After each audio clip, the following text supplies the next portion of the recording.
que es para el Centro Cultural Inca Garcilaso una noche de fiesta.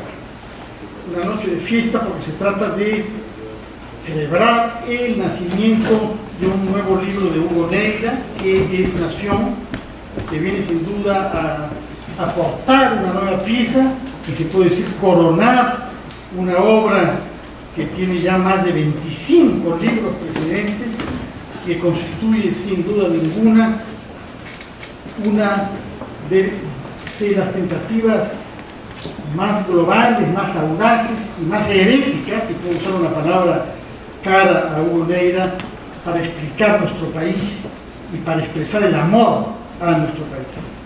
Yo quiero agradecer en primer lugar a Hugo Neira por haber querido que esta presentación tenga lugar en este centro cultural, es decir, en una institución del Estado peruano.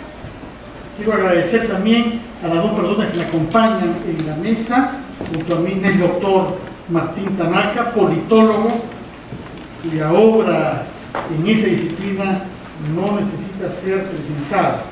Y a la izquierda el doctor Lucas Lavado, filósofo y editor, que ha obrado por la publicación rigurosa de muchos libros de Hugo Neira, entre ellos uno que constituye, sin embargo, uno de sus libros culminantes hacia la tercera mitad, Perú, siglos XVI-XX, ensayos de relectura helética, 2 volúmenes, 9 edición, de un libro que apareció inicialmente en el año 96.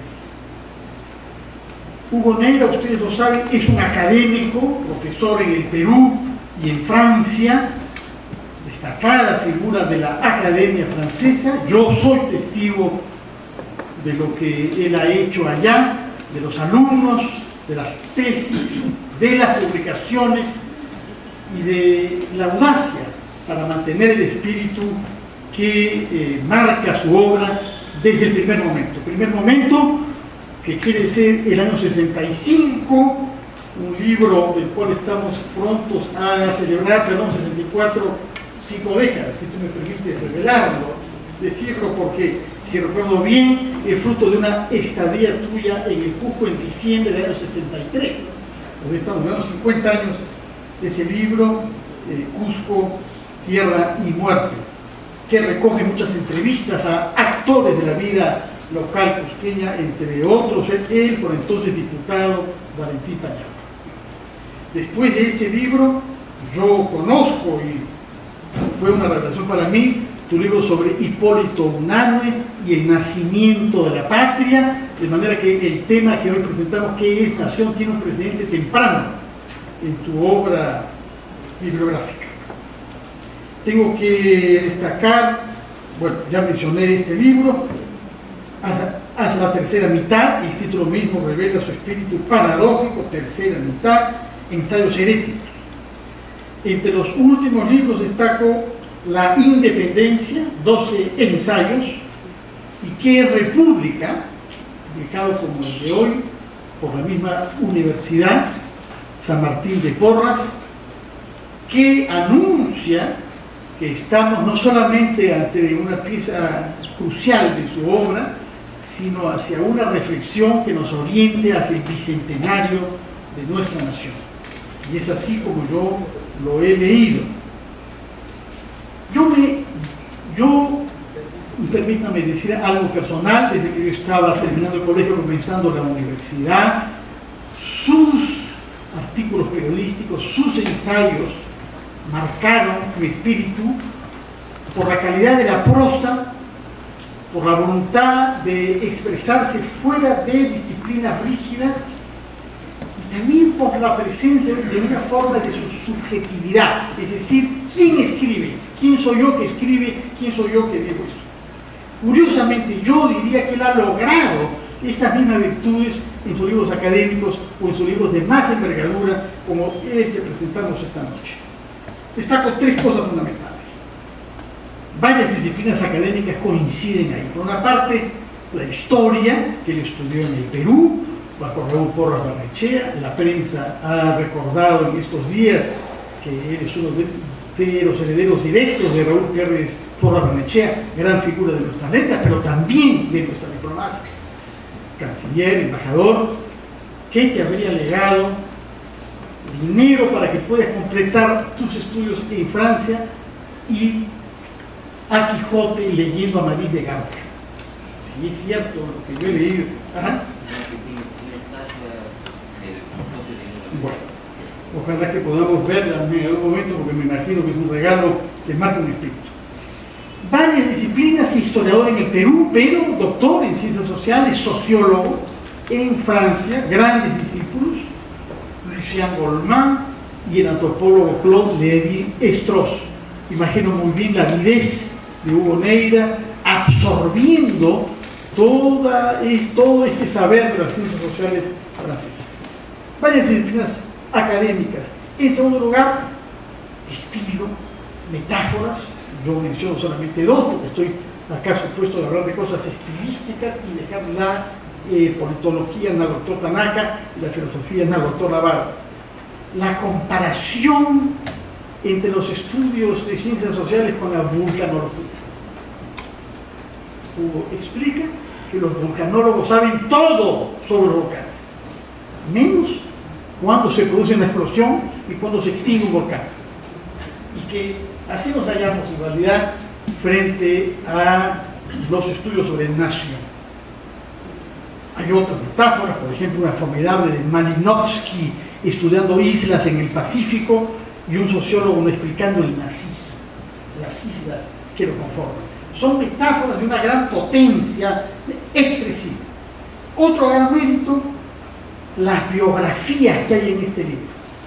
Yo destaco entre ellas una biografía de Hitler, que es notable, en realidad, porque él dice, si uno lee en una enciclopedia, lo presentan como la encarnación más absoluta del mal. Es cierto, pero donde termina el moralista, debe comenzar el sociólogo. Es decir, explicar cómo ha sido posible esto, asumiendo, y él cita a Hannah Arendt, el atractivo mórbido que la sociedad contemporánea siente por el mal. Hay otras biografías notables, la de Stalin naturalmente, pero también la de Gandhi, Porfirio Díaz y Lázaro Cárdenas, entre las que más me han impresionado. Yo destaco en su libro también la confrontación con los grandes teóricos de la nación de los que él se nutre y con los que polemiza. Ernest Gellner, Erich Hoffmann, Ernest Renan y los filósofos alemanes Fichte y Herder. Gran paradoja de este libro. A todo lo largo de sus 390 páginas, uno siente vibrar el Perú. Uno siente que no lo comprendemos suficientemente, que parte de los errores en los que caemos proceden de imágenes equivocadas que tenemos sobre lo que somos como colectividad. Y sin embargo, no habla prácticamente nada en absoluto sobre nuestro país. Ha hecho falta la perspicacia del lector Martín Tanaka para que se destaque en la República que hay una única referencia comparativa entre estudios de antropología social en Michoacán y dos estudios llevados a cabo por especialistas del IEP de los años 60 y 70, Julio Cotren y Fernando Fuenzalía. La única referencia que hay al Perú. Y sin embargo, uno no deja de sentir que es un libro sobre el Perú. Yo quiero comenzar citando, voy a hacer 4 citas, algo que me dirás después si estoy interpretándolo correctamente o no. Andrés Gaire dice lo siguiente sobre el concepto de folk, y sobre el filósofo francés Ortega y Gasset, página 37, para que ya tienen el libro. El folk es lo de abajo mezclado a lo de arriba. ¿Acaso se comprenda por qué Ortega y Gasset prefirió sus estudios en Alemania para construir una filosofía castiza? El léxico de Ortega halló una lengua castellana adormecida y la despertó a punto de invenciones lingüísticas, mismidad, vivencia. Tenía razón, y la nación es la lengua con la que vivimos. Me pregunto si es que esta explicación según la cual Ortega tuvo que ir a Alemania para elaborar su filosofía española vale también para la obra de Hugo Neira. Segunda pregunta que yo quiero formularle: ¿cuál es la motivación moral que ha animado este libro, que uno imagina trabajosamente elaborado. No es un libro fácil, es un libro complejo, hay que explicar muchas cosas, hay que pelearse con muchos autores, hay que explicitar muchos conceptos. Y repito, sin ninguna referencia en el Perú fuera de esa viñeta que ya mencioné. Y yo postulo, tengo la impresión de que la motivación moral puede tener con una cita que hallamos en el epílogo del viajero y del pensador francés del siglo XIX, Tocqueville, al cual cita Hugo Neira en el siguiente pasaje. Habla Tocqueville hace 160 años. Veo una multitud innumerable de hombres iguales y semejantes, que giran sin cesar sobre sí mismos para procurarse placeres ruines y vulgares, con los que llenan su alma. Retirado, cada uno aparte, vive como un extraño al destino de todos los demás, y sus hijos y sus amigos particulares forman para él toda la especie humana. Se halla al lado de sus conciudadanos, pero no los ve, los toca y no los siente. No existe sino en sí mismo y para él solo. Y si bien le queda una familia, puede decirse que no tiene patria. Comenta Hugo Neira, asombroso, ¿no? Los comportamientos de los jóvenes postmodernos escritos hace 168 años atrás y por alguien que no tenía ni siquiera cuenta de Twitter. Y culminan el epílogo. Si hay guerras, ¿solo defenderán a esta civilización guerreros profesionales?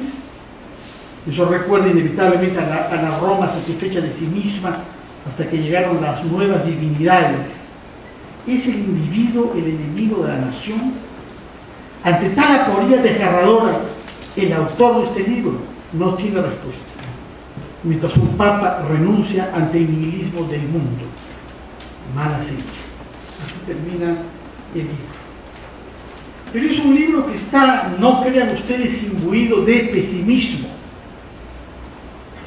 Hace unos días acá tuvimos una mesa redonda sobre el vals con Gerard Borrás y su libro que nos hizo escuchar grabaciones del año 1911. Y ahí se recordó que Hugo había afirmado que el vals es melancólico porque es lúcido. De manera que hay ese pensamiento ahí. Yo quiero matizar esta lucidez. Es melancólico porque es lúcido. Así porque es lúcido. El libro, ya lo dirán mis colegas mucho mejor que yo, analiza el proceso de formación de 6 naciones diferentes: Japón y la India, México y 3 naciones europeas, Gran Bretaña, Alemania y Francia. México es un tema mayor. Cito sobre México en la página 328. Gabriel García Márquez ha dicho alguna vez que cuando no entendía algo de México, se iba al museo y se sentaba a contemplar a la diosa Coatlicue, la enorme escultura con una falda hecha de serpientes que trituran el cuerpo de una mujer algo mayor, medio desfondada, que lleva un collar de manos amputadas y de cráneos humanos. Parece que libraba al escritor algunos de sus secretos. Me quedaba un rato, dice el gran Gabriel, y luego entendía. Es verdad que México no es fácil de entender, espejo humeante, dice Carlos Fuentes, pero yo no buscaría un signo en la Coatlicue, por muy diosa de la fertilidad que sea, de la inmundicia y el amor, según Octavio Paz. Prefiero a María Félix. No bromeo, todo lo que ese rostro significa, la época de oro del cine mexicano, el estado que estaba tras esa industria cinematográfica y lo que estaba tras ese estado. Una revolución que no era meramente agraria. Y para terminar, otra cita literaria, pero esta vez poética, también sobre México. Leo. Un dios ciego y una muchacha quemada como el azafrán. ¡Dios mío! Más subjetivo no hay ningún otro párrafo. Dios mío, dice Hugo Neira. Pero, no, esto eres tú, luego viene tú. Dios mío, ahora bien. Pero todo tiene un final, incluso este jardín de las delicias mexicanas e indias. Y un día Octavio Paz se va. El tiempo abría sus puertas. Vuelve a México. Ha renunciado a su cargo de embajador. La matanza de muchachos en la plaza de Tlatelolco lo cuenta más largamente en otro libro, en Posada. Pero aquí, en este libro, que es más bien de viaje por la sensibilidad de Octavio Paz y a la bella antropología política de la India de la mano de uno de sus dioses, Vishnu, porque era el dios que para explicarse danzaba o se desdoblaba. ¿Cómo se despide?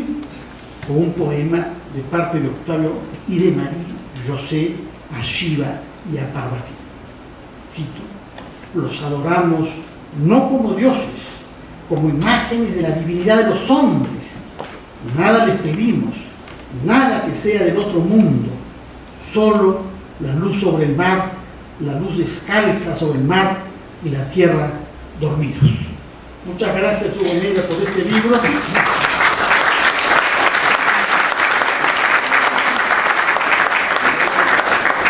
Cedo la palabra al doctor Lucas Zapata.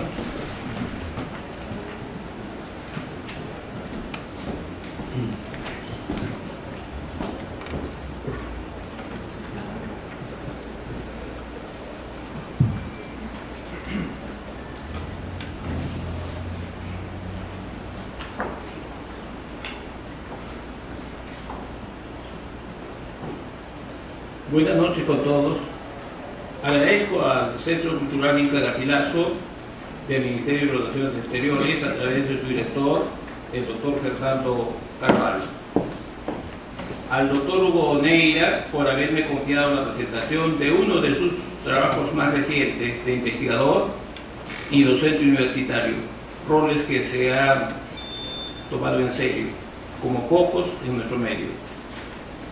Saludo asimismo la presencia del doctor Martín Tanaka, investigador de uno de los poquísimos y fecundos institutos de investigación como es el IEP, que tantas obras de referencia ha publicado y está a punto de cumplir medio siglo. Sobre la estructura del libro, hoy que afrontamos la interacción, no digo la colisión que se tenía entre la galaxia Gutenberg y la galaxia Internet, comentar un libro en soporte de papel pudiera parecer fuera de época. No lo es. La verdad es que las estadísticas y la contundente realidad nos dice que el libro, tal y cual lo conocemos, no morirá. Necesitamos, para vivir, para abrir nuestras entendederas al mundo de mutaciones veloces e imprevisibles en que vivimos.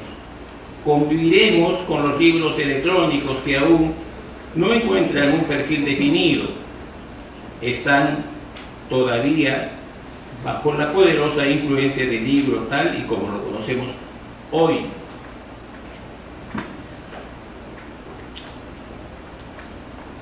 Entonces permítanme que haga referencia sumaria al conjunto del libro en sus más grandes contenidos.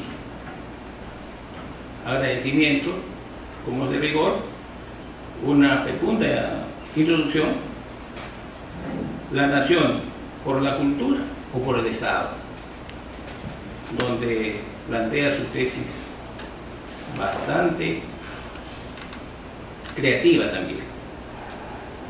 Las construcciones occidentales, Francia, Gran Bretaña, Alemania. Construcciones no occidentales, Japón, India, de Gandhi, México. Y culmina con mundialización y nación, nuestros días.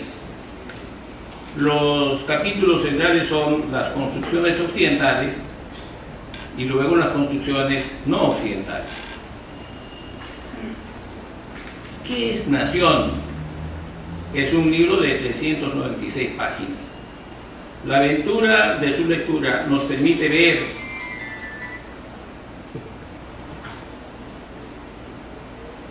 e identificar a un científico social peruano lidiando con las cumbres del pensamiento que han discernido y descrito sobre este sistema concreto, que desde el inicio se puede vislumbrar que es más que una comunidad imaginada o imaginaria.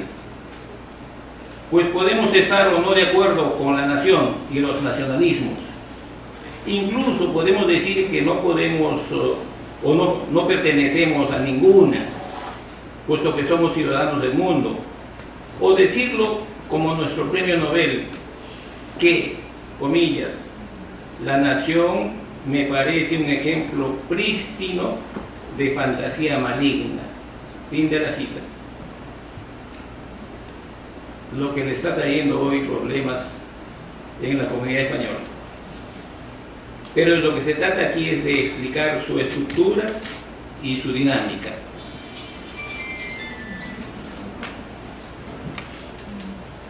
De arrojar luces para su adecuada comprensión actual de cara al siglo que estamos enfrentando. Para este comentario necesariamente breve, he adoptado un esquema muy general y transversal.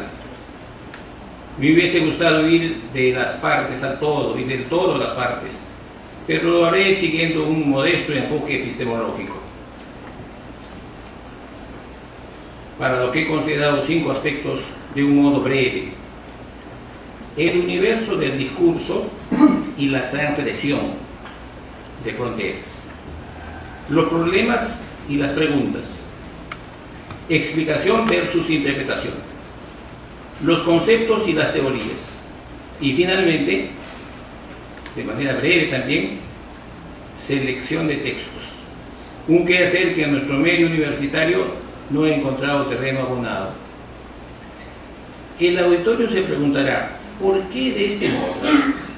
Quizá la respuesta esté en la coyuntura universitaria actual, en la crisis que padecemos, en la eliminación de la investigación universitaria para la tesis de grado académico y título profesional, y en fin, en la casi desaparición de la investigación y desarrollo más innovación, inversamente proporcional al explosivo crecimiento de maestrías y doctorados. Hay excepciones y está a la vista. Universo del discurso y la transgresión de fronteras. El profesor Neira, creo que de manera deliberada, ha ensanchado el universo del discurso de su investigación, transgrediendo o sobrepasando fronteras disciplinares generalmente admitidas.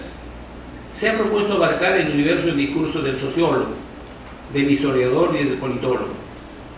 Los científicos sociales contemporáneos se reservan este enfoque metodológico cuando se trata de problemas multidimensionales muy complejos, y tal es pues el problema de las naciones, donde sería insuficiente el esquema sincrónico de la sociología. Hace falta la dimensión diacrónica del historiador, que abarca sistemas sociales, que incluye el poder, la cultura y los grandes procesos económicos, realidades históricamente discernibles, experiencias, hechos, procesos que sobrepasan y desbordan los linderos de las ciencias sociales particulares. Presumo que está vinculado con su formación académica. La literatura científica francesa y europea del tiempo en que estudió y se doctoró el profesor Hugo Neira es impresionante en innovaciones y refinamiento académico. Si uno se pusiera a relatar los aportes de cada profesor con los que actuó y a los que conoció, es ya de por sí toda una historia. Se me ocurre uno solo, Lucien Goldman, a quien dicho sea de paso me hubiera gustado conocer. Son en este sentido transgresores Jacques Le Goff, Fernand Braudel, Eric Hobsbawm, Michel Tarufo, Ruggiero Romano. La lista es enorme. Los problemas y las preguntas, quizá obsesionado como vivimos muchos profesores universitarios por la investigación tan poco frecuente en nuestras universidades, no solo por la carencia de apoyos concretos, sino por las propias limitaciones endógenas, me permito destacar otro aspecto en el trabajo del profesor Neira. La cuestión de la pregunta. La pregunta tiene una larga tradición en la Universidad Occidental y hay que denunciarlo. No es fácil plantear buenas preguntas. Las universidades sabemos que los problemas, o los universitarios digo, sabemos que los problemas para la investigación no surgen en el vacío conceptual. Parten de antecedentes y de caminos hollados por otros investigadores. Su expresión más aguda es seguramente hacer preguntas fecundas, suscitadoras, creativas, y esto no se aprende espontáneamente. Para dejarme entender y no sucumbir debido a mis limitaciones, permítame ilustrar esta dificultad glosando una vieja pregunta en el diálogo platónico Menón. Menón le pregunta a Sócrates, comillas, ¿y bajo qué pautas vas a indagar, Sócrates, acerca de aquello que en absoluto sabes lo que es? ¿Qué elementos entre los que no conoces vas a proponer como elemento de indagación? Y aunque en el mejor de los casos des con ello, ¿cómo vas a saber que se trata de aquello que no conocías? Sócrates, asombrado, le responde a la manera del Big Bang que hasta ahora resuena. Entiendo lo que quieres decir, Menón. ¿Te das cuenta del argumento tan controvertido que acabas de introducir, a saber, que al ser humano no le es posible indagar ni acerca de lo que sabe, ni de lo que no sabe? En efecto, ni va a indagar sobre lo que sabe, dado que lo sabe, y no tiene necesidad de indagar sobre ello, ni lo va a hacer sobre lo que no sabe, dado que desconoce sobre qué indagar. Fin de la cita. Sabemos que toda investigación comienza preferentemente por una pregunta, y las buenas preguntas no son moneda corriente. ¿Cuál es pues el secreto de una buena pregunta? No hay teorías, hay conjeturas. Y es bueno leer este libro pletórico de preguntas. Algunas son contestadas de inmediato y otras son invitaciones a la investigación, al pensamiento creativo, a la audacia de pensar por cuenta propia. La explicación versus la interpretación.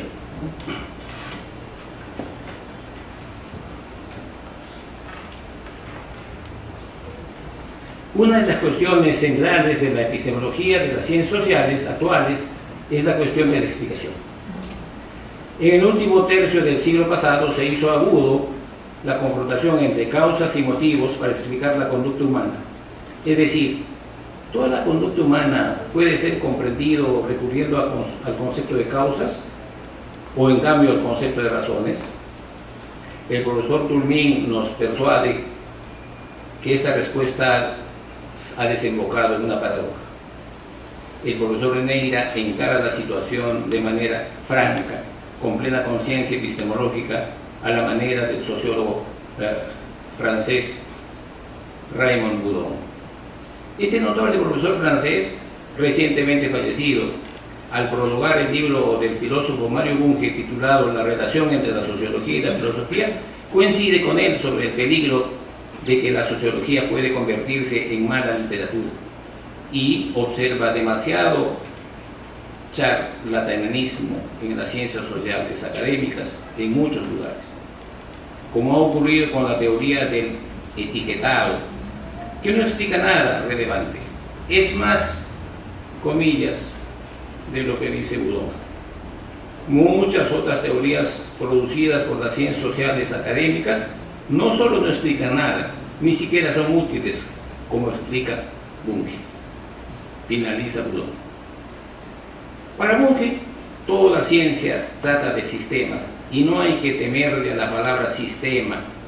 Enfatiza luego, comillas, tratar de evitar la palabra sistema solo por su asociación con Parsons y Luhmann es como boicotear la palabra nación solo porque los nacionalistas abusan de ella.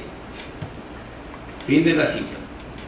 El concepto de sistema es central en sociología, pues toda persona forma parte de varios sistemas. Las redes son de personas y no existen personas fuera de esas redes. Los individuos forman parte de totalidades sociales que cambian en virtud de sus componentes. El debate está planteado el profesor Neira suscribe la tradición de Weber y Tocqueville.